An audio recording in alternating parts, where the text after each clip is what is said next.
منافقین کا تذکرہ چل رہا تھا.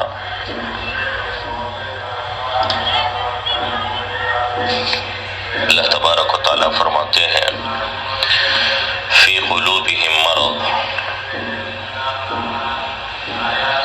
ان کے دلوں میں مرض ہے، بیماری ہے، شک و نفاق ہے.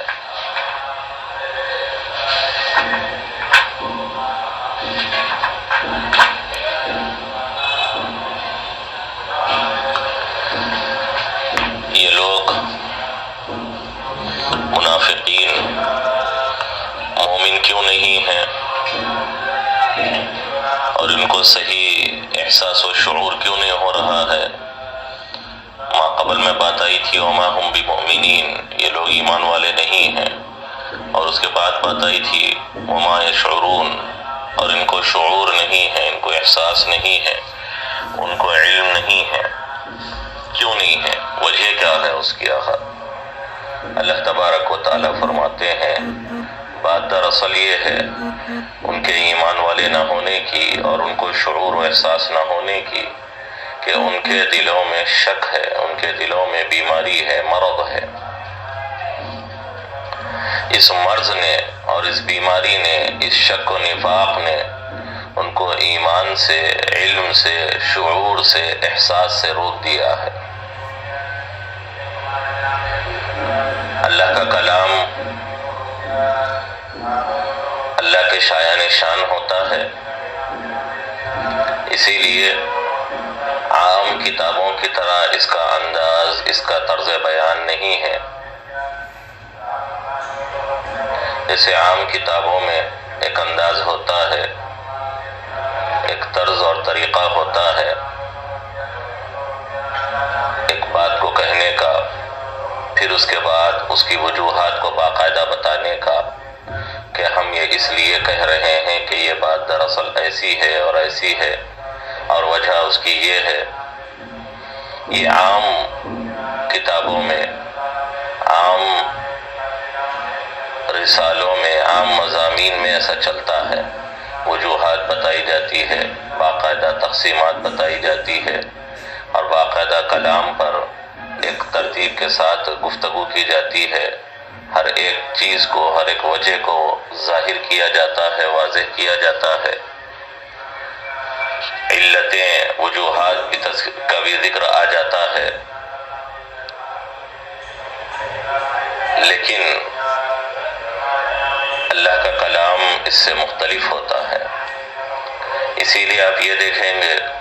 کہ یہاں پر یہ بات نہیں ہے کہ لِأَنَّ فِي قُلُوبِهِمْ مَرَضًا، ان کے ایمان نہ لانے کی وجہ یہ ہے، بنیادی سبب یہ ہے کہ ان کے دلوں کے اندر بیماری ہے. نہیں، یہاں پر کوئی علت اور تعلیل کو، وجہ کو بتانے کے لیے لفظ نہیں لایا گیا ہے. اسی طرح آپ دیکھیں گے کہ ایک واقعہ کہیں بیان ہو رہا ہے اور کسی واقعے اور حادثے کو ذکر کیا جا رہا ہے، تو از اول تا آخر پوری ترتیب کے ساتھ ایک جگہ مرتب انداز میں بیان کر دیا جائے، ایسا بھی نہیں ہوتا قرآن کریم کے اندر. اس لیے کہ قرآن کریم کوئی تاریخ اور قصہ بیان کرنے والی کوئی کتاب نہیں ہے. یہ اصل میں ہدایت نامہ ہے. جتنی ضرورت ہوتی ہے ہدایت سے متعلق، وعظ و نصیحت سے متعلق، اتنی ضرورت کے لحاظ سے بات بتائی جاتی ہے، اور جہاں جتنی ضرورت ہوتی ہے اتنی ضرورت پر اکتفا کر لیا جاتا ہے. اسی لیے اللہ کے کلام کو عام کتابوں کی طرح سمجھنے کے لیے ہم کوشش کریں، نہیں ہو سکتا. اللہ کا کلام، اس کا انداز، اس کا طرز بیان وہ اللہ کے شایان شان ہوتا ہے. بڑے لوگوں کا کلام بڑا ہوتا ہے، اونچا ہوتا ہے. اسی لیے یہاں پر آپ یہ نہیں دیکھیں گے کہ گویا یہاں پر کوئی علت اور وجہ بتانے کے لیے لفظ اور کوئی جملہ لایا گیا ہو، لِأَنَّ کا لفظ لایا گیا ہو، یا وجہ بتانے کے لیے کوئی دوسرا لفظ لایا گیا ہو. ایسا کوئی لفظ نہیں ہے. لیکن حقیقت یہ ہے کہ یہ ماقبل سے مربوط ہے، جڑا ہوا ہے، اور ماقبل کی علت وجہ اور تعلیل اور سبب بتایا جا رہا ہے کہ اصل ان کے دلوں کے اندر مرض ہے اور بیماری ہے۔ مرض کسے کہتے ہیں؟ مرض قرآن کریم نے کہا فی قلوبہم مرض، ان کے دلوں میں بیماری ہے، مرض ہے۔ مرض کیا ہے؟ لغت کے اعتبار سے یا اطباء کی زبان میں یا طب کی اصطلاح میں تو مرض کہتے ہیں انسان کی طبیعت کے چلنے کا جو معتدل انداز ہے، اس معتدل انداز سے، اس معتدل طریقے سے انسان کی طبیعت ہٹ جائے، انسان کی طبیعت میں ایک اعتدال سے عدول پایا جائے، خروج پایا جائے، تو اس کو مرض کہا جاتا ہے۔ یا جیسے بعض مفسرین نے اس کی جو وضاحت کی ہے عام سی زبان میں، حالت خارجۃ عن الطبع، ایک ایسی حالت جو طبعی انداز سے نکل چکی ہو، انسان کی جو طبعی اور فطری انداز سے چلنے والی جو حالت ہے، وہ حالت جب تک چلتی رہے گی انسان صحت مند رہے گا، اور طبعی حالت سے جب انسانی کیفیت خارج ہو جائے، عام انداز کے چلن سے باہر ہو جائے، تو وہی مرض کہلاتا ہے۔ اور حالت خارجۃ عن الطبع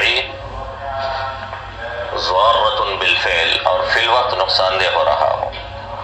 وہ طبیعت سے جو حالت اور کیفیت خارج ہو رہی ہے وہ فی الوقت انسان کے لیے نقصان دہ، انسان کے لیے مضر بن رہا ہو، مضر ثابت ہو رہا ہو، تو اس کو مرض کہا جاتا ہے، جس میں عام طور پر انسان کے جسم کے اندر خلل پیدا ہو جاتا ہے،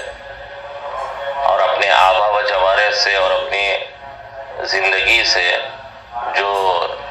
مکمل طور پر نفع اور استفادہ اور منفعت حاصل کرنا چاہیے انسان کر نہیں پاتا، جسم کے ہلاکت کی طرف وہ حالت انسان کو دھیرے دھیرے لے کر چلے جانے لگتی ہے، اس کو اصل میں مرض کہا جاتا ہے۔ اور کبھی کبھی اس حالت سے پیدا ہونے والی تکلیف اور اس درد پر بھی مرض کا اطلاق کیا جاتا ہے، یعنی ایک انسان کو عام حالت اور کیفیت سے اور اعتدالی مزاج کے انداز سے ایک کیفیت میں تبدیلی پیدا ہوئی، اور کوئی لاحقہ پیش آیا، کوئی عارضہ پیش آیا، اب اس کے بعد انسان کو اس کے نتیجے میں درد و تکلیف اور الم کا احساس ہونے لگا، تو اس درد و تکلیف جو انجام کے اعتبار سے مرض کے انجام کے اعتبار سے انسان کو جو درد و تکلیف پیش آتی ہے اس کو بھی مرض کہا جاتا ہے۔ خیر یہ تو اصل لغت میں معنی ہوئے، لیکن مجازی طور پر مرض ان نفسانی حالات کو، اس نفس میں پیش آنے والی حالات کو کہا جاتا ہے جو انسان کی فضیلت اور انسان کے کمال میں خلل پیدا کر دیتے ہیں۔ جیسے مرض انسان کے جسم میں خلل پیدا کرتے ہیں، کچھ ایسی نفسانی بیماریاں، کچھ ایسے عوارض نفسانیہ، ایسی پیش آنے والی چیزیں جو انسانی جسم کو انسانی نفس کو پیش آتی ہیں، اور انسان کے نفسیاتی یا نفسانی کمال کو اور اس کی فضیلتوں کو مختل کر رکھ دیتی ہیں، اور انسان کو نفس سے جو فائدے حاصل ہونا چاہیے وہ فائدے حاصل ہونے میں انسان کو خلل ڈالنے لگتی ہیں، ایسی چیزوں کے اوپر بھی مرض کا اطلاق کیا جاتا ہے، جیسے حسد ہے، حب الشہوات ہے، ارادت المعاصی ہے، الحقد کینہ اور کپٹ ہے، اس کو بھی مرض کہا جاتا ہے، اس لیے کہ یہ ایسی نفسانی بیماریاں ہیں جو انسان کو فضیلتوں اور مناقب اور فضائل حاصل کرنے اور کمالات کی طرف جانے سے روک دیتی ہیں یہ چیزیں، اور انسان کی حیات حقیقیہ یا یوں کہیے کہ حیات ابدیہ کے ہلاکت کی طرف لے جاتی ہیں یہ چیزیں۔ ظاہری امراض انسان کے جسمانی مرض کو، انسان کے ظاہری جسم کو خراب کرتی ہیں، اور یہ نفسانی بیماریاں جو ہوتی ہے وہ انسان کی حیات ابدیہ یا حیات اخرویہ کو ہلاک کرتی ہیں، زائل کرتی ہیں، اور اسی طرح انسان کی جو اصل خوبی ہے، نفس کی خوبی جو ہوتی ہے، نفس کا جو کمال ہوتا ہے، اس میں خلل پیدا کر دیتی ہے۔ تو اب قرآن کریم نے یہاں پر مرض کہا ہے تو اس سے مرض ظاہری مراد ہے، واقعتاً ان کے دلوں کو درد ہوتا ہے، ان کے دلوں میں درد ہے، ان کے دلوں میں ایک تکلیف ہے، یہ مراد ہے، یا یہاں پر امراض نفسانیہ یا امراض قلبیہ مراد ہے، مجاز مراد ہے یہاں پر۔ تو حضرات مفسرین کی دونوں طرف رائے ہیں، ویسے اکثر مفسرین کا رجحان امراض روحانیہ یا امراض قلبیہ کی طرف ہے، اور مرض سے مراد مرض مجازی مراد ہے۔ اگر ہم یہاں پر مرض حقیقی مراد لیں تو ایسی صورت میں مطلب یہ ہوگا کہ ان کے دلوں کو درد ہوتا ہے، ان کے دلوں کو تکلیف پہنچتی ہے۔ کس وجہ سے؟ اس وجہ سے کہ نبی پاک صلی اللہ علیہ وسلم کی آمد سے پہلے منافقین جو تھے، جو جنہوں نے اسلام کو بعد میں قبول نہیں کیا تھا، ان میں جو ہے رئیس المنافقین تھا عبداللہ ابن ابی، اس کو سردار بنایا جانے کا فیصلہ تقریباً ہو چکا تھا، اور تاج امارت اور تاج ریاست اس کے سر پر سجائے جانے کا وقت قریب تھا۔ اتنے میں نبی علیہ الصلاۃ والسلام کی آمد کا سلسلہ شروع ہوا، ہجرت کا سلسلہ شروع ہوا، اور اس کے بعد پھر نبی پاک صلی اللہ علیہ وسلم کی طرف لوگوں کا رجحان اور میلان اور رجوع بڑھتا چلا گیا، اور سارے لوگ نبی پاک صلی اللہ علیہ وسلم کے ہاتھ پر بیعت اسلام کر آپ کے ہاتھ پر متفق ہو گئے، اور اس طرح اس کا جو خواب تھا وہ شرمندہ تعبیر نہ ہو سکا۔ تو اس شرمندہ تعبیر نہ ہونے کے نتیجے میں اس کو جو تکلیف تھی، اور اس کے ماننے والے جو منافقین تھے ان لوگوں کو جو تکلیف تھی کہ دھیرے دھیرے ہمارا اثر و رسوخ ختم ہوتا چلا جا رہا ہے، اور ہمارا اقتدار زوال کا شکار ہوتا چلا جا رہا ہے، اور ہماری حیثیت عرفی بالکل ختم ہوتی چلی جا رہی ہے، یہ سوچ کر ان کے دلوں کو تکلیف پہنچا کرتی تھی، ان کے دلوں میں ایک درد اٹھا کرتا تھا جس سے یہ لوگ بے چین ہوا کرتے تھے، اور اسی درد اور کڑن میں یہ لوگ زندگی گزارا کرتے تھے، اور اسی درد کے نتیجے میں، اسی درد کی وجہ سے، کڑہن کی وجہ سے وہ لوگ اسلام کے قریب نہیں آیا کرتے تھے۔ یہ بھی مراد ہو سکتا ہے جو ظاہری طور پر واقعتاً ان کو درد ہو رہا ہے، اور درد ہونا طے شدہ بات ہے۔ منافقوں کو دل میں درد ہوتا تھا، جیسے ایک آدمی کو مرض پیش آنے کی صورت میں تکلیف پہنچتی ہے، جسمانی طور پر انسان کو درد ہوتا ہے، ایسے ہی ان کو جو ہے درد ہوا کرتا تھا اور ان کو تکلیف پہنچا کرتی تھی۔ اور اگر اس سے مراد امراض روحانیہ مراد لیا جائے، جیسا کہ اکثر مفسرین کا رجحان ہے، ان کے دلوں میں مرض ہے، یعنی حسد ہے، کینہ ہے، اور اسی طرح حب المعاصی، نافرمانیوں کی چاہت ہے، یہ جو چیزیں ہیں یہ بھی ان کے اندر موجود ہے۔ نبی پاک صلی اللہ علیہ وسلم اور حضرات صحابہ اور اسلام کی ترقی کو دیکھ کر یہ لوگ چلا کرتے تھے، حسد میں مبتلا ہوا کرتے تھے، ان کے دلوں میں کینہ اور کپٹ تھا، کسی طریقے سے اسلام کو زد پہنچے اس پر خوش ہوا کرتے تھے۔ نبی پاک صلی اللہ علیہ وسلم اور حضرات صحابہ کے سلسلے میں ان کو ایسا ہمیشہ خیال رہتا تھا کہ ان لوگوں کو کوئی تکلیف پہنچ جائے، یہ لوگ کسی مصیبت کا شکار ہو جائے، نعوذ باللہ، یہ لوگ کسی شکست سے دوچار ہو جائے، یہ لوگ یہ چاہا کرتے تھے دل سے۔ اور جب موقع ملا، جیسے موقع ملا، نافرمانیاں کیا کرتے تھے، دل میں نافرمانیوں کی بڑی چاہت تھی ان کے۔ یہ جو امراض روحانیہ ہوتی ہیں اور امراض نفسانیہ ہوتی ہے، جو انسان کی حیات اخرویہ اور حیات ابدیہ کو ہلاک اور برباد کر دیتی ہے، اس کو قرآن کریم نے مرض کہا ہے کہ ایک مرض ظاہری وہ ہے جو جس میں انسانی کو اس فانی دنیا میں، اس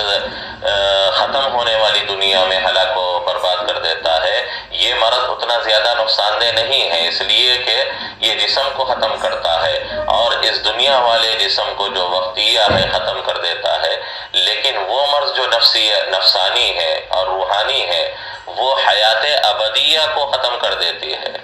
اور انسان کی اخروی زندگی کو مختل کر رکھ دیتی ہے، خلل ڈال کر رکھ دیتی ہے، اس کے زوال کا سبب بنتی ہے، اور انسان کو نفسیاتی طور پر جو کمال اور فضائل حاصل ہونے چاہیے، جس سے انسان روحانی طور پر بہت زیادہ کامل ہو، اس میں انسان کے خلل واقع ہو جاتا ہے۔ اس طرح کے مرض میں یہ لوگ مبتلا ہے، حسد میں مبتلا ہیں، کینہ کپٹ میں مبتلا ہیں، اور اللہ کی نافرمانی کی چاہت اور اس کے موقع کی تلاش میں مبتلا ہیں، جس کی وجہ سے یہ لوگ، اور جیسے جیسے وحی نازل ہوتی تھی اور اللہ کے احکام اور فرائض اترا کرتے تھے، ان کے دلوں کے اندر اور مزید تکلیف بڑھ جایا کرتی تھی۔ ارے اب ہم کو یہ بھی کرنا پڑے گا۔ پہلے نماز کا حکم آیا، عام مومنین تو اس پر خوش ہوتے تھے، ان کے دلوں پر یہ بوجھل ہوا کرتا تھا، ارے اب ہم کو یہ کرنا پڑے گا۔ اس کے بعد روزے کا، اس کے بعد زکوٰۃ کا، پھر حج کا، پھر حجاب کا، پھر حلال و حرام کا، سود کو چھوڑ دینے کا، جو جو اللہ کی جانب سے حکم آتا رہا اور وحی آتی رہی، ان کے دلوں کے اندر درد اور بڑھتا چلا گیا اور یہ لوگ اور مزید تکلیف کے شکار ہوتے چلے گئے، اس لیے کہ یہ لوگ دل سے تو اسلام قبول کیے نہیں تھے، جس کی وجہ سے اللہ کے فرائض اور احکام کے نازل ہونے اور اترنے پر ان کو خوشی ہو، بلکہ ان کو تکلیف پہنچا کرتی تھی۔ یہ لوگ بڑے رنج میں مبتلا ہوا کرتے تھے اور یہ کہا کرتے تھے کہ آخر کتنے زیادہ احکام کے ہم مکلف بنائے جائیں گے اور کتنا ہم جو ہے اس کی پابندی کر سکیں گے۔ یہ چیزیں ہیں جس کے بارے میں قرآن کریم نے کہا ہے کہ ان کے دلوں کے اندر اصل میں یہ مرض ہے، یہ چھپا ہوا، یہ چھپی ہوئی بیماریاں ہیں، یہ حسد اور کینہ کپٹ ہے، جس کی وجہ سے یہ لوگ ایمان نہیں لا رہے ہیں، حسد کی وجہ سے ایمان نہیں لا رہے ہیں، حقد اور کینہ کپٹ کی وجہ سے، حب الریاسہ، حب الاقتدار کی وجہ سے نہیں لا رہے ہیں۔ آگے اللہ فرماتے ہیں فزادہم اللہ مرضا۔ اس کو حضرات مفسرین نے دو طریقوں سے لیا ہے۔ بعض مفسرین نے اس کو جملے دعائیہ کہا ہے، یعنی ایک بددعائیہ جملہ ہے، اللہ ان کے مرض کو اور بڑھائے۔ جیسے ہم کہتے ہیں رحمہ اللہ، اللہ ان پر رحم کرے، اللہ کا رحم ہو ان پر، جیسے جملے دعائیہ ہوتا ہے۔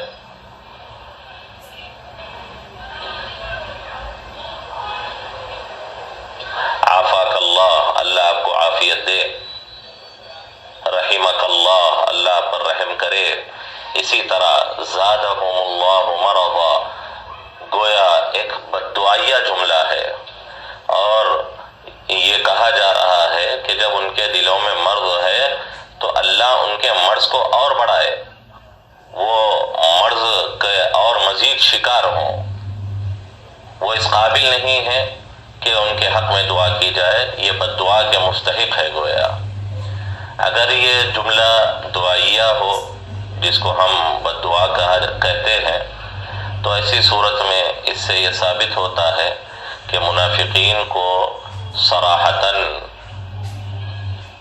بد دعا کی جا سکتی ہے اور بد دعا کرنے کی گنجائش ہے. یہ دلیل ہوگی آیت اس کے لیے. اور لفظی طور پر یہ اگرچہ جملے خبریہ نظر آ رہا ہے ماضی کی شکل میں، لیکن جملے انشائیہ ہوگا یہ حقیقت میں، اس لیے کہ دعا کا جملہ انشائیہ ہوتا ہے. اور بعض مفسرین نے اس کو جملے خبریہ ہی مانا ہے، ماضی کے معنی ہی میں مانا ہے، اور یہ مانا ہے کہ یہ اللہ کی جانب سے ایک اطلاع اور خبر ہے، اور اللہ بتا رہے ہیں کہ ان کے مرض میں اور اللہ نے اضافہ کر دیا ہے اور اللہ اضافہ کرتے رہیں گے. اللہ نے ان کے مرض کو اور بڑھا دیا ہے، مرض تھا اور بڑھا دیا ہے. کیسے بڑھا دیا؟ مزید اسلام کو ترقی دے کر، نبی کا اور اصحاب نبی کا نام انتہائی عروج پر پہنچا کر، اسلام کو ترقی دے کر، اسلام کو فتوحات دے کر، نصرت کے فیصلے نازل کر کر، لوگوں میں بڑھتی ہوئی اسلامی قبولیت کو بڑھا کر، یہ وہ ساری چیزیں ہیں جس کو اللہ فرماتے ہیں کہ اس کی وجہ سے ان کا مرض اور بڑھتا چلا جا رہا ہے، ان کا جلن، ان کا حسد اور ان کی جلن اور بڑھتی چلی جا رہی ہے، ان کا کینہ کپٹ اور بڑھتا چلا جا رہا ہے، یہ اس میں گھلتے چلے جا رہے ہیں. فزادہم اللہ مرضا. دیکھیے ماقبل میں اللہ نے کہا فی قلوبہم مرض، ان کے دلوں میں ایک بیماری ہے. پھر اس کے بعد کہا فزادہم اللہ مرضا. المرض نہیں فرمایا، مرضا نکرہ لایا گیا ہے. اور معلوم ہے آپ کو قاعدے کے اعتبار سے کہ نکرہ جب ایک ہی جگہ دو الگ الگ شکل میں لایا جاتا ہے تو اس سے جو ہے دو الگ الگ چیزیں مراد ہوتی ہے، صرف ماقبل ہی کی چیز مراد نہیں ہوتی. جیسے ہم کہیں جاءنی رجل، میرے پاس ایک آدمی آیا، وَأَكَلَ الرَّجُلُ، اور اسی آدمی نے جو آیا تھا اسی نے کھانا کھایا. اب اگر ہم کیوں کہے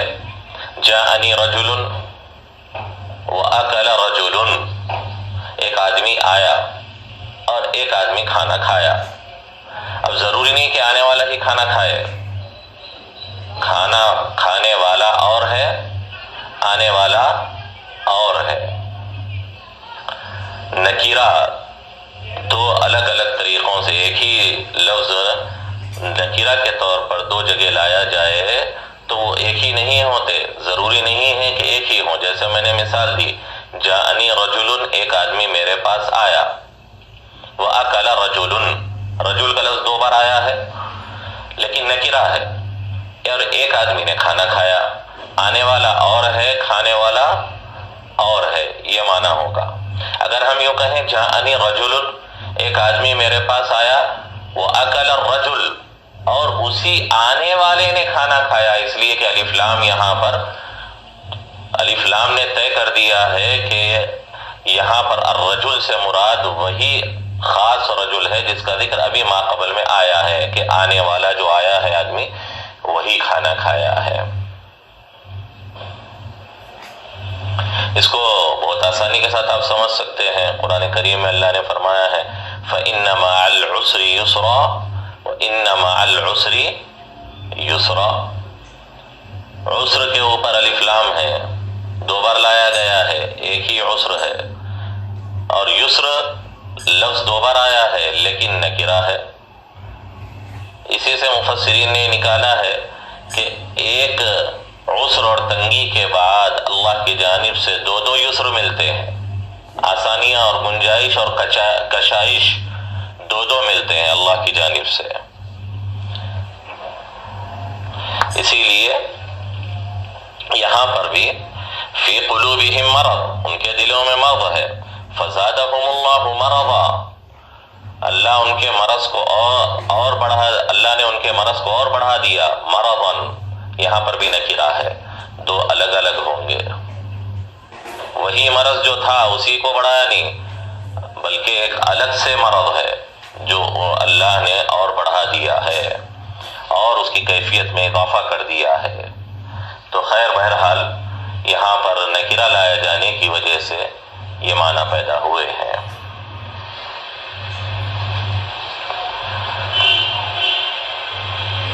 اب دیکھیے آگے اللہ فرماتے ہیں وَلَهُمْ عَذَابٌ أَلِيمٌ، اور ان منافقین کے لیے تکلیف پہنچانے والا، درد پہنچانے والا عذاب ہوگا، ایسی سزا ہوگی جو ان کو واقعتاً درد اور تکلیف پہنچائے۔ بعض سزائیں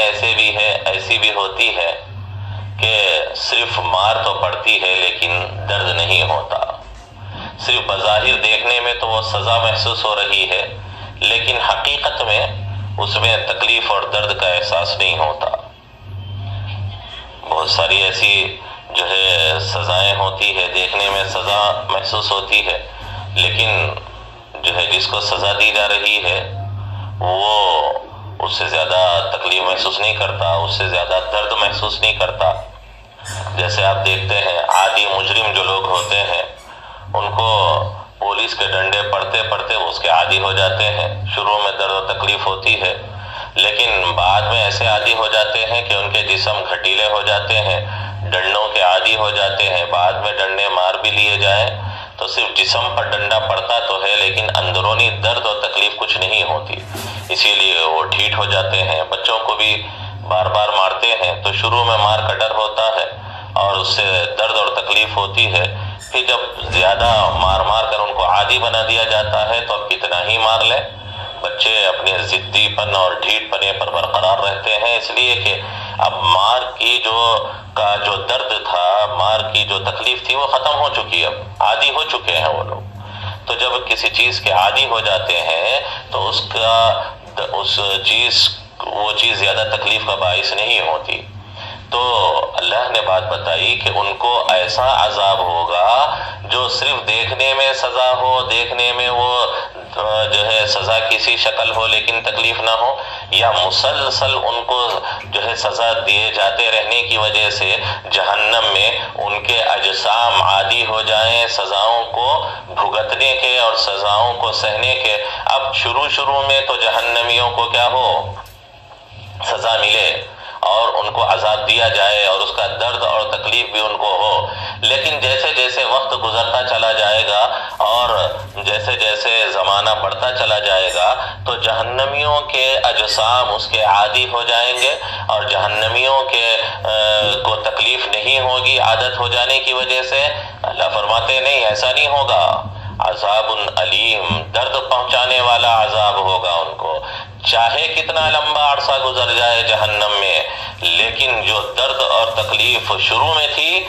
شروع میں جو کیفیت تھی درد و تکلیف کی،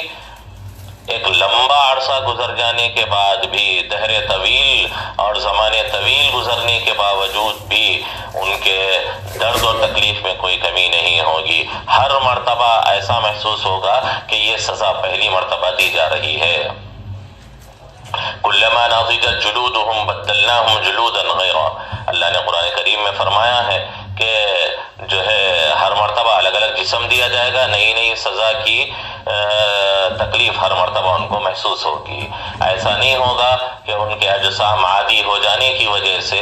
اور سزاؤں کے سہنے کے اور سزاؤں کو تحمل کرتے کرتے ایسی عادت بن جائے کہ اب ان کو درد و تکلیف نہ پہنچے، ایسی سزا نہیں ہوگی قیامت کی اور جہنم کی۔ اللہ نے اسی لیے فرمایا یہ ایسے عذاب کے مستحق ہوں گے جو علیم، تکلیف پہنچانے والا ہوگا، درد پہنچانے والا ہوگا۔ صرف صورت عذاب نہیں ہوگی، شکل عذاب نہیں ہوگی، ظاہری سزا نہیں ہوگی، انتہائی طور پر ہر مرتبہ ان کو اندرون تک پہنچنے والا درد ہوگا ہر عذاب اور سزا میں، اور اندرون تک پہنچنے والی تکلیف ہوگی ان کو۔ وَلَهُمْ عَذَابٌ عَلِيمٌ، اسی لیے آپ دیکھیں گے کہ عام طور پر عذاب کا ذکر نہیں آتا، علیم کا ذکر بھی آتا ہے۔ اس لیے کہ دنیا کا عذاب الگ ہوتا ہے، آخرت کا عذاب الگ ہوتا ہے۔ ضروری نہیں ہے کہ ہر عذاب علیم بھی بنے، ضروری نہیں ہے کہ ہر عذاب اور ہر سزا تکلیف دہ بھی ہو۔ بہت ساروں کے حق میں ہمارے حق میں بعض چیزیں وہ عذاب اور سزا ہوتی ہے، لیکن وہی چیزیں بعض لوگوں کے حق میں وہ کوئی سزا ہی نہیں ہوتی۔ اسی لیے فرمایا ایسی بات نہیں ہوگی، دنیا کی عذاب اور دنیا کی سزاؤں کی طرح آخرت کے عذاب اور سزا کو مت سمجھو، وہ بہت دردناک ہوگا، وہ بہت تکلیف دہ ہوگا اور درد پہنچانے والا ہوگا۔ کیوں ان کو عذاب دیا جا رہا ہے؟ عذاب دیے جانے کی وجہ کیا ہے؟ ان کو دردناک عذاب کیوں پہنچایا جا رہا ہے؟ اللہ نے فرمایا بما كانوا يكذبون، اللہ تبارک و تعالیٰ فرماتے ہیں بما كانوا يكذبون، ان کو دردناک عذاب کیوں ہوگا اور تکلیف اور درد والا عذاب سزا کیوں دی جائے گی؟ بما كانوا يكذبون با سببیہ ہے اور ما مصدریہ ہے، بکذبہم کے معنی میں ہے۔ آپ کو معلوم ہے ما مصدریہ اپنے بعد آنے والے فعل کو مصدر کے معنی میں بدل دیتا ہے، یکذبون کذب کے معنی میں ہو جائے گا۔ وَلَهُمْ عَذَابٌ أَلِيمٌ بِكِذْبِهِمْ، ان کو دردناک عذاب ہوگا ان کے جھوٹ کی وجہ سے۔ کیا جھوٹ؟ فی قولہم آمنا، انہوں نے جو کہا تھا آمنا، ہم ایمان لے آئے ہیں، جبکہ ایمان تھا ہی نہیں، تو ان کے اس کہنے کی وجہ سے آمنا، جبکہ وہ ایمان والے ہے ہی نہیں، دل سے تصدیق قبول ہی نہیں کی تھی، تو اس کی وجہ سے ان کو دردناک عذاب ہوگا۔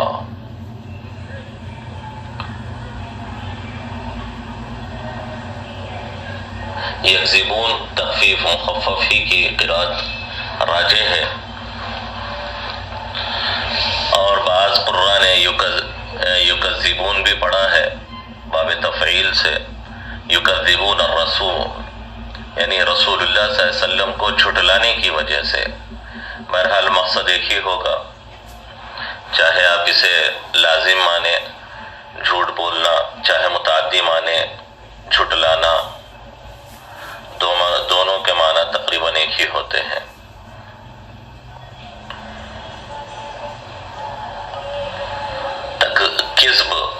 کذب کسے کہتے ہیں؟ الاخبار علی خلاف الواقع، خلاف واقع چیز کی اطلاع دینا، یعنی نفس الامر میں حقیقت میں جو چیز ہے اس کے برخلاف اطلاع دینا، اس کے برخلاف خبر دینا۔ اب وہ اطلاع اور خبر دینا چاہے قصدن ہو چاہے خطأً اور غلطی سے ہو، دونوں کے لیے کس پر استعمال ہوتا ہے۔ یعنی آپ پہلے اس لفظ کو سمجھیں کہ عربی زبان میں کذب کہتے ہیں الاخبار علی خلاف الواقع، کسی پیش آنے والی چیز اور واقع میں پیش آنے والی چیز کے برخلاف کسی چیز کی اطلاع دینا۔ اب چاہے وہ قصدن ہم دے رہے ہیں، واقعتاً جھوٹ بول رہے ہیں جسے جھوٹ کہتے ہیں، ایک چیز پیش آئی ہی نہیں، ہم جان بوجھ کر پیش آئے جیسا ظاہر کر رہے ہیں، بول رہے ہیں، بتا رہے ہیں، یا خطأً ہو، غلطی سے ہو کہ ہم ایسے سمجھ رہے تھے، ہمارے گمان میں خطا ہو رہی تھی، ہم نے اپنے گمان کے اعتبار سے بات بتا دی، خطا اس کو ہم نے اطلاع دے دی۔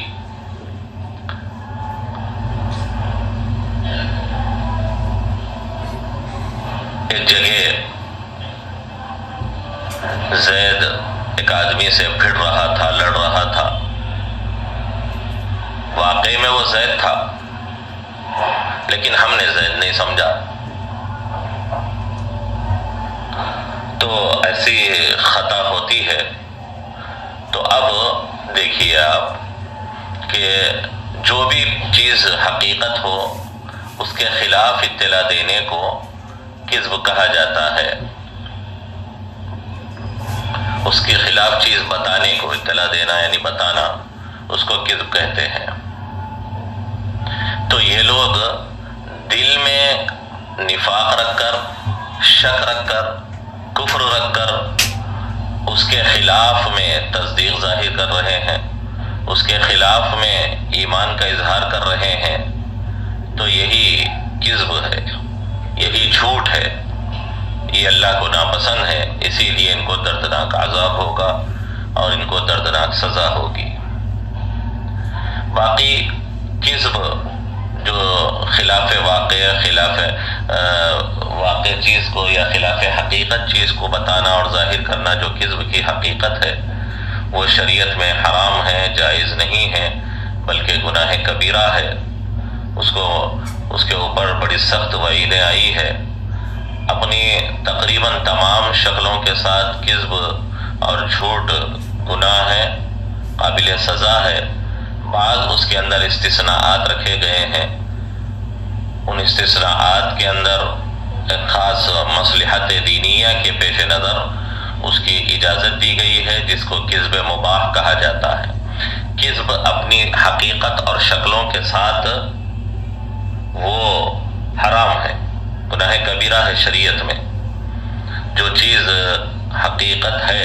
اسی کو بتانا ضروری ہے، اس کے خلاف کسی چیز کو بتانا یہ شریعت میں اپنی تمام شکلوں کے ساتھ اور اپنی تمام صورتوں کے ساتھ وہ حرام ہے، گناہ کبیرہ ہے۔ لیکن کچھ خاص مواقع، کچھ خاص ضرورتیں، کچھ خاص ایسے تقاضے ایسے ہیں جن میں دینی مصلحت پیش نظر ہے، جن میں دینی حکمت پیش نظر ہے، جس کی وجہ سے وہاں پر اس کی اجازت دی گئی ہے اور اس کو کذب مباح کہا جاتا ہے۔ اس کو کیا کہا جاتا ہے؟ کذب مباح۔ جیسے صلح کرانے کے لیے آدمی جھوٹ بولے، دو دوست یا دو رشتہ دار یا دو لوگ آپس میں بھڑ گئے ہوں اور آپس میں ان دونوں کی جو ہے مدبھیڑ ہو گئی ہو، دونوں میں نا اتفاقی ہو گئی ہو اور ایک دوسرے سے قطع تعلق کر کر زندگی گزار رہے ہوں، تو ایک آدمی جائے اور اس سے یہ کہے کہ آپ تو خواہی کے اس سے بدگمان ہیں، اس سے تعلق قطع کیے ہوئے ہے، وہ تو فلاں مجلس میں فلاں وقت آپ کی تعریف کر رہا تھا اور آپ سے اچھے خیالات کا اظہار کر رہا تھا، آپ سے متعلق۔ آپ ہی خواہ کے اپنی طرف سے آگے نہیں بڑھتے ہیں، آپ ہی اپنی طرف سے خواہ کے جو ہے دل میں بدگمانی لیے ہوئے ہیں، وہ تو صاف دل ہے، اور اس کے پاس جا کر کہے کہ آپ نے خواہ کے قطع تعلق کر لیا ہے ایک مسلمان بھائی سے، ایک رشتہ دار سے، وہ تو آپ کے بارے میں خوشگمان ہے، آپ کی تعریف کر رہا تھا اور وہ تو آپ کے بارے میں اچھے خیالات کا اظہار کر رہا تھا، آپ کیوں خواہ اس سے تعلق قطع کیے ہوئے ہیں؟ آپ مل لیجئے، وہ بھی ملنا چاہتا ہے۔ تو اس طرح دونوں کے پاس جا کر، جبکہ نہ اس نے کچھ بات کہی ہے نہ اس نے کچھ بات کہی ہے، لیکن دونوں کے درمیان صلح کرانے کے لیے، دونوں کو ملانے کے لیے آدمی اس طرح کا جھوٹ بولے تاکہ دونوں میں قطع تعلقی والی کیفیت ختم ہو، صلہ رحمی ہو، تعلقات ٹھیک ہو جائیں، دونوں گناہ سے بچ جائیں۔ اس خاص مصلحت کے پیش نظر اگر کوئی خلاف واقع بات کہتا ہے جس کو کذب کہتے ہیں، تو اس کی اجازت ہوگی، یہ کذب مباح ہے، یہ کذب مباح کہلاتا ہے، اس کو جائز قرار دیا گیا ہے۔ اسی طرح جنگ کے موقع پر اگر کوئی آدمی خلاف واقع بات کا اظہار کرے کفار سے، دشمنوں سے، تو یہ ایک اجتماعی ضرورت اور اسلام کی ایک بنیادی ضرورت کے پیش نظر اس کو بھی جائز قرار دیا گیا ہے۔ بہرحال یہ کذب مباح ہے جو بعض خاص ضرورت کے مواقع پر اس کی اجازت دی جاتی ہے۔ باقی اتنی بات ذہن میں رکھنا چاہیے کہ انبیاء علیہم الصلاۃ والسلام کی بنیادی صفت وہ الصادق الامین ہوتی ہے۔ نبی پاک صلی اللہ علیہ وسلم کے لیے تو باقاعدہ یہ لقب ہی کی شکل اختیار کر گیا ہے، یہ وصف آپ کا خاص وصف اور لقب بن گیا ہے، ورنہ قدر مشترک تمام ہی انبیاء علیہم الصلاۃ والسلام میں صفت امانت اور صفت صداقت ضرور ہوتی ہے، وہ کذب سے بہت دور اور کذب بیانی سے بہت ہی معصوم ہوتے ہیں، محفوظ ہوتے ہیں، ان سے کذب کا صدور نہیں ہو سکتا جو حرام ہوتا ہے، اس لیے کہ ہمارا عقیدہ ہے کہ انبیاء علیہم الصلاۃ والسلام کبائر سے معصوم و محفوظ ہوتے ہیں۔ البتہ ایک مسئلہ یہاں پر پیدا ہوتا ہے جو تھوڑا سا قابل اشکال سا نظر آتا ہے، لیکن حقیقت میں وہ کوئی قابل اشکال نہیں ہے۔ حدیث شفاعت جو ہے، جو بہت طویل حدیث ہے کتب احادیث میں، بخاری مسلم دیگر تمام ہی کتب احادیث میں وہ حدیث شفاعت آئی ہے جو بہت طویل ہے۔ نبی پاک صلی اللہ علیہ وسلم نے اس میں یہ بات بھی بیان کی کہ لوگ سفارش کے لیے، شفاعت کے لیے انبیاء علیہم الصلاۃ والسلام کے پاس جاتے رہیں گے۔ حضرت ابراہیم علی نبینا وعلیہ الصلاۃ حضرت ابراہیم علی نبینا وعلیہ الصلاۃ والسلام کے پاس بھی پہنچیں گے تو حضرت ابراہیم فرمائیں گے کہ لست لہا، میں شفاعت کرنے کا اہل اور حقدار نہیں ہوں۔ کیوں؟ انی کذبت ثلاث کذبات، مجھ سے 3 کذبات کا صدور ہو چکا تھا زندگی میں، اسی لیے میں اپنے رب سے استحیاء محسوس کرتا ہوں، شرم محسوس کرتا ہوں کہ میں رب کے سامنے آج کچھ کہہ سکوں اور سفارش کے لیے اپنی زبان کھول سکوں، اسی لیے میں معذرت خواہ ہوں، آپ لوگ موسیٰ کے پاس جائیں۔ تو خیر، حضرت ابراہیم نے بات کہی کہ مجھ سے 3 کذبات کا صدور ہوا، مجھ سے 3 کذبات صادر ہوئے۔ اس کو لے کر یہ روایت مختلف طرق سے، مختلف انداز سے کتب احادیث میں مشہور روایت ہے، صحیح ترین روایت ہے، ثلاث کذبات والی روایت۔ تو اب یہاں پر دیکھیے، جلیل القدر نبی، بلکہ جو ہے نبی پاک صلی اللہ علیہ وسلم کے ابو الآبا میں حضرت ابراہیم علیہ السلام شمار ہوتے ہیں، ایسے جلیل القدر نبی یہ الصادق الامین ہوں گے ہی ضرور، لیکن ان کے سلسلے میں بات کہی گئی ہے کہ انہوں نے اپنے لیے کہا کہ مجھ سے 3 جو ہے کذب ہوئے، 3 کذب کا صدور ہوا، جبکہ کذب ہر شریعت میں جو ہے حرام ہی رہا ہے، ناجائز ہی رہا ہے، تو ایک نبی سے کذب کا صدور کیسے ہو سکتا ہے؟ اور ہمارا عصمت والا عقیدہ ہے کہ انبیاء گناہوں سے معصوم ہوتے ہیں، محفوظ ہوتے ہیں، عصمت انبیاء والا عقیدہ ہمارا جو مسلمہ عقیدہ ہے۔ تو اب یہ حدیث بظاہر ہمارے مسلمہ اجماعی اور قرآنی عقیدے کے خلاف نظر آ رہا ہے، اسی لیے بہت سارے لوگوں نے تو کم علمی کی وجہ سے یا تعمق علم نہ ہونے کی وجہ سے اور حقیقت حال سے ناواقفیت کی وجہ سے ایسی احادیث کا سرے سے انکار ہی کر دیا ہے۔ منکرین حدیث تو انکار کرتے ہی ہیں، لیکن بہت سارے وہ لوگ جن کو سرسری علم ہوتا ہے، اوپری اور سطحی علم ہوتا ہے، یا جو لوگ قرآن و حدیث کے درمیان ٹکراؤ کی شکل اختیار کر کر اس کی تطبیق تک نہیں پہنچ پاتے، وہ لوگ ایسی حدیث کا انکار کر دیتے ہیں اور یہ کہتے ہیں کہ یہ حدیث تو صاف قرآن سے ٹکرا رہی ہے، قرآن سے کے مخالف ہے، اور اسی طرح ہمارے مسلمہ عصمت انبیاء والے عقیدے کے صریح خلاف ہے، اسی لیے یہ حدیث کو رد کر دیا جائے گا اور ایسی حدیث ہمارے لیے قابل قبول نہیں ہوگی۔ بہت سارے لوگ ہیں ایسے جو یہ اور اس طرح کی روایات کو بنیاد بنا کر کئی ساری احادیث کا انکار کر بیٹھتے ہیں، وہ چاہے انکار حدیث کے فطرے میں مبتلا ہونے کی وجہ سے یا اہل علم سے رجوع نہ کرنے کی وجہ سے یا علم میں سطحیت اور اسی طرح اپنا بغیر کسی عالم کی نگرانی، بغیر کسی جو ہے علماء اور سلف کی انگلی اور ان کی رہنمائی کے بغیر جو ذاتی مطالعہ کرتے ہوئے اپنے علم کے زعم میں مبتلا ہو جاتے ہیں، ایسے لوگوں نے کیا کر دیا ہے، ایسی حدیث کا ثلاث کذبات اور اس طرح بہت ساری اور روایتیں ہیں جو بظاہر سے،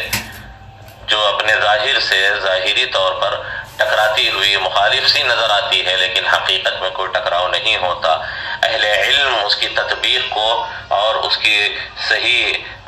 شکل و صورت کو اور اس کے صحیح محامل اور اس کے مصداق کو جانتے ہیں، لیکن یہ لوگ اہل علم سے رجوع نہیں کرتے، جس کی وجہ سے ایسے غلطیوں کا شکار ہو جاتے ہیں۔ تو بہرحال یہ ثلاث کذبات والی روایت کے بارے میں کثرت سے لوگوں میں ایسا مشہور ہے کہ روایت صحیح نہیں ہے، اگرچہ بخاری مسلم میں آئی ہے، اس لیے کہ اس میں ایک جلیل القدر نبی کی طرف کذب کی نسبت کی گئی ہے، اور انبیاء علیہم السلام کا بنیادی وصف وہ صدق ہوتا ہے، اور یہ حدیث کذب کی نسبت بیان کرتی ہے، اسی لیے بات صحیح نہیں ہو سکتی۔ اس طرح لوگ خیال کر اس جیسی احادیث کا انکار کر دیتے ہیں۔ حالانکہ ذہن میں رکھنا چاہیے کہ نسبت جو کذب کی حضرت ابراہیم کی طرف کی گئی ہے، نسبتیں آپ کو معلوم ہے دو طرح کی ہوتی ہیں، ایک نسبت حقیقیہ، ایک نسبت مجازیہ۔ یہ کذب کی نسبت حقیقی نہیں ہے، یہ کذب مجازی ہے۔ شکل و صورت کے اعتبار سے یہ بظاہر کذب سا لگ رہا ہے، محسوس ہو رہا ہے، لیکن حقیقت میں وہ کذب نہیں ہے۔ جیسے آپ نے ابھی پڑھا گزشتہ نشست میں، یخادعون اللہ، وہ لوگ اللہ کو دھوکہ دیتے ہیں، اور بظاہر ایسا محسوس ہو رہا ہے یخادعون لفظ مفاعلت سے کہ اللہ ان کو دھوکہ دے رہے ہیں، حالانکہ ایسا نہیں ہے۔ اللہ کی جانب خدا کی نسبت، اللہ کی جانب مکر کی نسبت، جیسے بات آئی ہے وَمَكَرُوا وَمَكَرَ اللَّهُ، اللہ نے ان کے ساتھ مکر کیا ہے، اور اللہ یستہزئ بہم، اللہ ان کا مذاق اڑاتے ہیں، استہزاء کی نسبت اللہ کی طرف کی گئی ہے۔ تو اب کیا اللہ نعوذ باللہ ان کا استہزاء کرتے ہیں؟ اللہ کیا نعوذ باللہ مکر کرتے ہیں؟ اللہ کیا نعوذ باللہ خداع کرتے ہیں؟ ہرگز نہیں۔ یہاں نسبت مجازی ہے،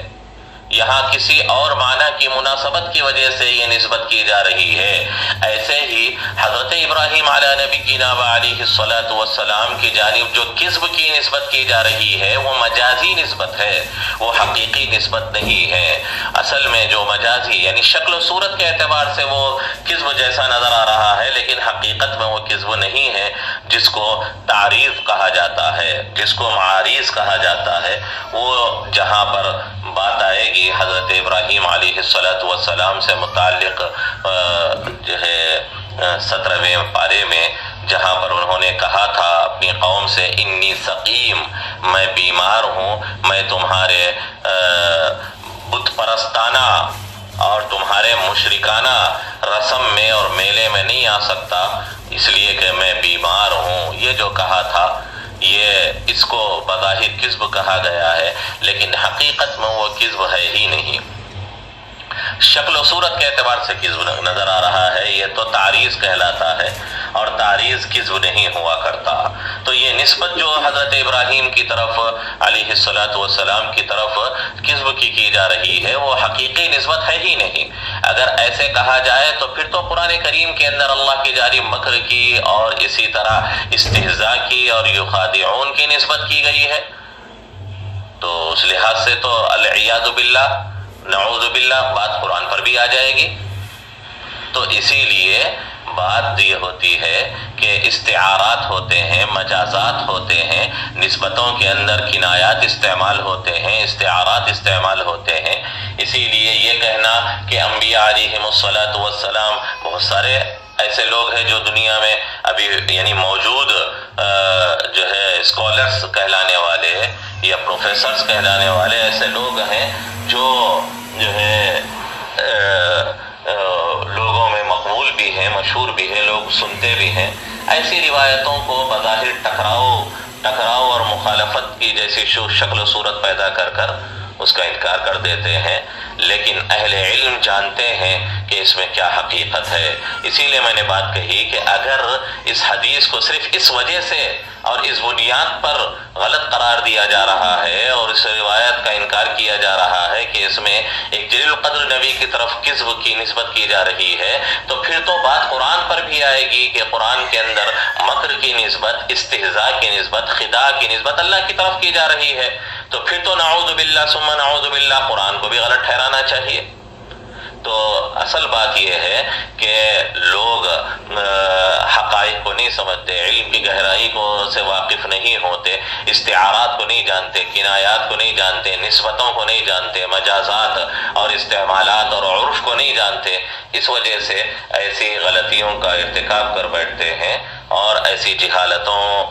کے مرتکب ہو جاتے ہیں. اسی لیے حضرت ابراہیم علیہ السلام کی طرف جو کذب کی نسبت کی گئی ہے وہ مجازی ہے، استعارے اور کنایے کی بنیاد پر اس کو کہا گیا ہے، اور وہ ایک کذب صوری اور کذب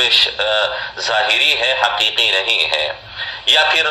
وہ بعض حضرات علماء نے تحقیقی طور پر یہ بات کہی ہے کہ یہ کذب مباح کی قبیل سے ہے.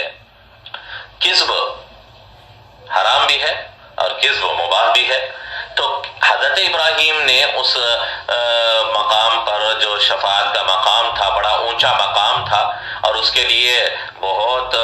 جو ہے احتیاط چاہیے تھی، تو اپنے تواضع اور عاجزی کا اظہار کرتے ہوئے اور اللہ کے سامنے اپنے عجز و نیاز مندی کا اظہار کرتے ہوئے انہوں نے کذب مباح جو ان سے پیش آیا تھا زندگی میں، اس کو بھی اپنے لیے جو ہے یہ سمجھا کہ اس کی وجہ سے بھی استحیاء ان کو محسوس ہوا. ایک آدمی کوئی غلطی نہیں کرتا، لیکن چھوٹی سی بھی اگر جو ہے چوک ہو جائے تو اس کو بھی بہت بڑی غلطی محسوس کرتا ہے. تو انبیاء کا مقام رفعت یہ ہے، اور انبیاء کی شان عظمت یہ ہے کہ اللہ کے سامنے ایک چھوٹی سی چیز کو بھی وہ بہت بڑا گردانتے ہیں اور سمجھتے ہیں. اسی لیے اس کذب مباح کو بھی حضرت ابراہیم علیہ السلام نے بہت بڑا سمجھا تھا، اور اللہ کے سامنے استحیاء محسوس کرتے ہوئے اپنی معذرت لوگوں کے سامنے ظاہر کر دی تھی. اسی لیے اس کذب کو کذب مباح سے بھی تعبیر کر سکتے ہیں یا تعریض سے بھی تعبیر کر سکتے ہیں، لیکن ایسی ثابت شدہ حدیث کو جو کتب صحاح میں اور بہت مستحکم روایت اور مستحکم راویوں سے منقول ہو کر آئی ہے، اور اب تک امت میں وہ متداول طریقے سے، متواتر طریقے سے منقول ہوتی ہوئی چلی آئی ہے. امام بخاری جیسے جلیل القدر اور امام مسلم جیسے جلیل القدر محدثین نے بہت پختکار راویوں سے اس کو نقل کر اپنی کتب احادیث میں جمع کیا ہے. تو کیا وہ ہم سے زیادہ جو ہے ہم ان سے زیادہ علم رکھنے والے ہیں اور ہم سے وہ گئے گزرے لوگ ہیں کہ ان کو پتہ نہیں تھا کہ اس روایت کے اندر حضرت ابراہیم کی طرف کذب کی نسبت کی گئی ہے اور روایت غلط ہے؟ تو آج کا آدمی اٹھ کر یہ کہتا ہے، اور آج کا ایک جو ہے بہت سارے دانشور کہلانے والے لوگ اور بہت سارے وہ پروفیسر کہلانے والے لوگ یہ کہتے ہیں کہ روایت غلط ہے، اگرچہ کوئی کسی بھی صحیح حدیث کے اندر آ جائے ہم اس کو نہیں مان سکتے. تو بات دراصل یہ ہے کہ کیا آپ کا علم بڑا ہے یا امام بخاری کا علم بڑا ہے؟ کیا آپ کی تحقیق اونچے درجے کو پہنچی ہوئی ہے یا امام بخاری کی؟ اور اب تک امت میں جو یہ متواتر طریقے سے تمام امت کے طبقات، چاہے وہ مفسرین کے ہو، محدثین کے ہو، اہل علم کے ہو، متکلمین اسلام کے ہو، فقہاء اسلام کے ہو اور عوام الناس کے ہو، سب ہی اس روایت کو نقل کرتے چلے آ رہے ہیں اور کسی نے اس کا انکار نہیں کیا. اور اب آ کر لوگ کہتے ہیں کہ یہ انبیاء کی شان عصمت کے خلاف ہے، لہذا یہ روایت صحیح نہیں ہو سکتی. کیا اتنے سارے 14 صدیوں میں گزرے ہوئے امت کے تمام علماء غلط روایت نقل کرتے چلے آ رہے تھے؟ کیا امام بخاری اور مسلم جیسی جلیل القدر شخصیات اور ہستیاں اس غلط روایت کو جو ہے نہ سمجھ سکے اور آپ آج آ کر سمجھ رہے ہیں؟ العیاذ باللہ ایسی بات ہے. خیر، بہرحال بات کہنے کو موضوع بہت طویل ہے، لیکن بات کذب پر آئی تھی، اور حضرت ابراہیم سے متعلق بھی حدیثوں میں کذب کی ثلاث کذبات والی بات ہے. تو وہ باقی بہت تفصیلی بات جہاں اس موقع پر ہم پہنچیں گے، پتہ نہیں وہاں تک پہنچیں گے بھی یا نہیں پہنچیں گے 17ویں پارے تک، تو اسی لیے تھوڑا سا تذکرہ کر دیا گیا ہے. وہاں جب پہنچیں گے تو بڑے تفصیل کے ساتھ اور شرح و بسط کے ساتھ اس مسئلے کو ہم وہاں پر ذکر کریں گے. یہاں اجمالی طور پر صرف آپ کو واقفیت رہے اور اس سلسلے میں آپ کو علمی بصیرت حاصل رہے، اسی لیے میں نے آپ کے سامنے اتنا سا ذکر کر دیا ہے، یہ بات اتنی سی ذہن میں رکھیں۔ خیر، تو اللہ نے فرمایا بما کانوا یکذبون، اس وجہ سے کہ یہ لوگ جھوٹ بولتے ہیں اپنے اس قول میں کہ آمنا، اس وجہ سے ان کو دردناک عذاب ہوگا اور ان کو بڑی دردناک سزا دی جائے گی۔